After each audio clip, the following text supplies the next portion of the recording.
Good evening. Welcome to Washington. I'm Brett Baer. This is a special Sunday night edition of Special Report. We are now 2 full days into the Donald Trump administration.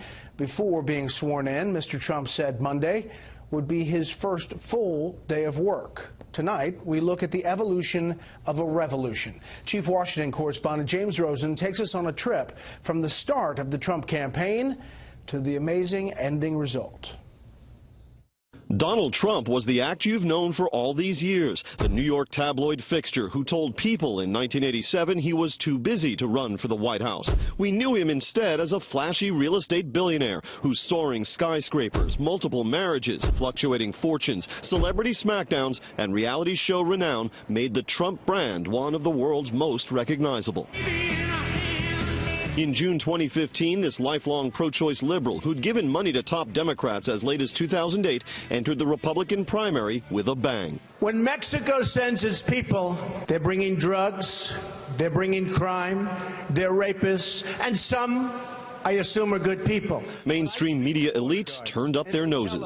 Ed Rendell, do you have any doubt that this is anything more than a carnival show?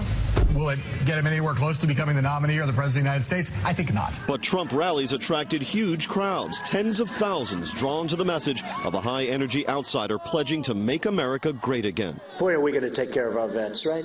Right. A ferocious counterpuncher, Mr. Trump mixed it up with such normally sacrosanct types as the Pope, POWs, Gold Star families, and much of the news media, Fox News included. But he seized a commanding polling lead that he himself found extraordinary. Where I could stand in the middle of Fifth Avenue and shoot somebody and I wouldn't lose any voters, okay? The 16 other Republicans in the race outspent him heavily. His leading rival, Texas Senator Ted Cruz, used kid gloves for months before turning with a vengeance. Donald has a tenuous relationship with the truth. Candidate Trump pledged to build a border wall and make Mexico pay for it. Then he visited Mexico. He proposed a temporary ban on Muslim immigration to the U.S. He listed the conservative judges from which he would pick Supreme Court nominees. And despite the determined efforts of the so-called never-Trumpers, the political novice largely cruised to the nomination, losing 12 states to Ted Cruz but collecting 14 million votes, more than any GOP nominee in history. He selected Indiana Governor Mike Pence as his ticket mate, and the convention in Cleveland was never as contested as the never-Trumpers promised. I am your voice.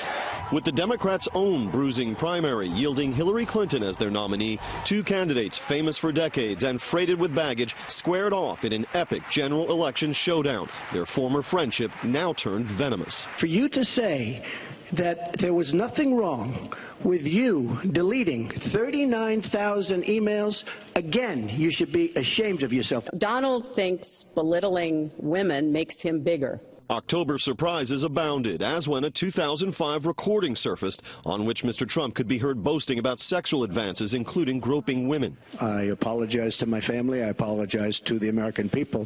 Certainly I'm not proud of it, but this is locker room talk. And when a dozen women accused Mr. Trump of sexual harassment, he called them all fame-seeking liars. Polls showed Clinton eking out a win, but as election night unfolded, it became clear that big data had failed and that we were witnessing an upset of historic proportion. This is what the New York Times, which is no friend of Donald Trump, says. Chances of Trump winning the presidency, 91%.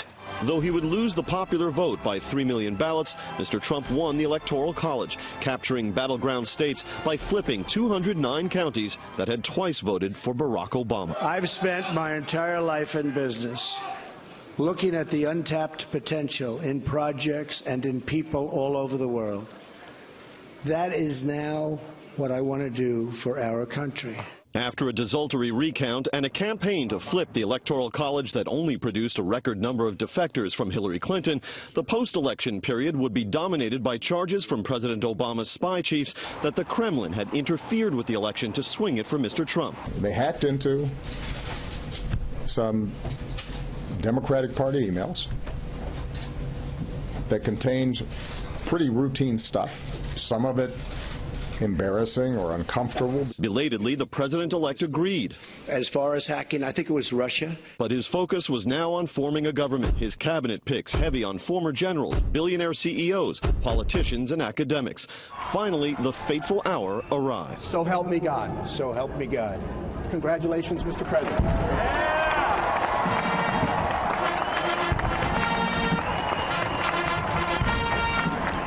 President Trump's inaugural address would be the shortest in 4 decades and the sharpest indictment of his immediate predecessors from both parties seated just behind him that any new president has delivered. The establishment protected itself, but not the citizens of our country. He proclaimed America first, promised to turn around the, quote, American carnage of our cities, to secure our borders, and to eradicate Islamic terrorism, while eschewing regime change and nation building. We do not seek to impose our way of life on anyone, but rather to let it shine as an example. We will shine for everyone to follow. There were parades, scattered riots, and papers to be signed on day one, a historic day that would end for the new president and his glamorous first lady with a dance. It was, in short, a campaign cycle like no other that produced a president of the United States like none other, one whose observance of Inauguration Day traditions may wind up being the closest he ever comes to acting like all the presidents who preceded him. Brett. James, thank you.